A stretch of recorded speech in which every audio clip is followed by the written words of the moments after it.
Mr. Mayor, members of the council, Terry, Jim Kuhn, 41 Oswego Avenue, Ward 4. I've been a resident since 1997.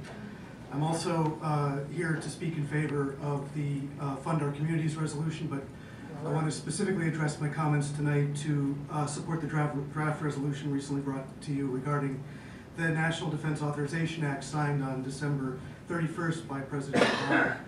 As you know, NDAA contains provisions allowing for indefinite and arbitrary military detention of essentially anyone within the United States without a trial or a day in court if that person is accused of any belligerent act or terror-related offense, including what is called material support allegations based strictly on speech or association. I'm a supporter of our passing this resolution, and I want to make the case this evening that this is very much a local matter and very much in keeping with existing ordinances which instruct city employees not to cooperate with governmental systems characterized by widespread abuses of human rights and rights of due process.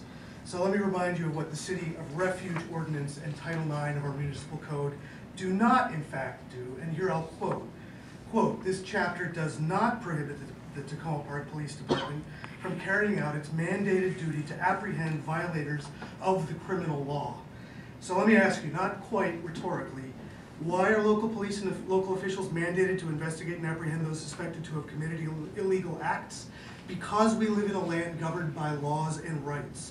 But legal and human rights cannot be vindicated when federal, state, and local officials deny the ability of individuals to seek relief in the courts.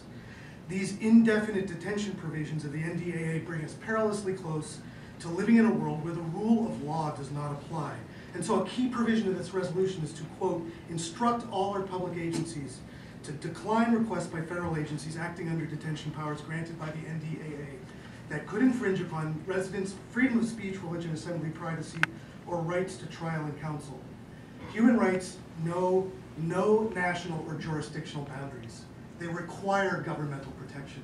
They require governmental accountability, and they require enforcement in order to mean anything at all.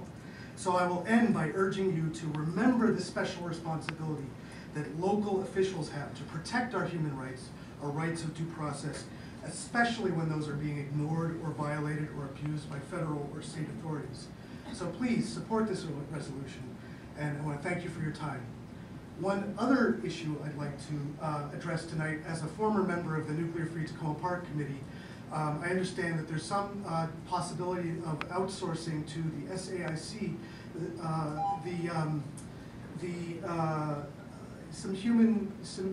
some sustainability coordinator. Thank you, the sustainability coordinator. I think this is not an appropriate request to seek a waiver of the ordinance on. As a former member of that committee, I did vote on waivers and voted for waivers when they related to public safety, law enforcement, interacting and coordinating with local law enforcement officials outside of Takoma Park's borders.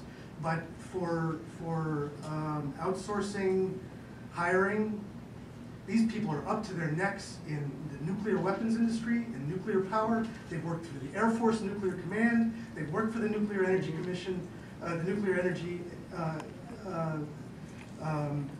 folks, and I don't think it's appropriate, and so I'm here to speak against that motion. Thank you. Thanks. All right.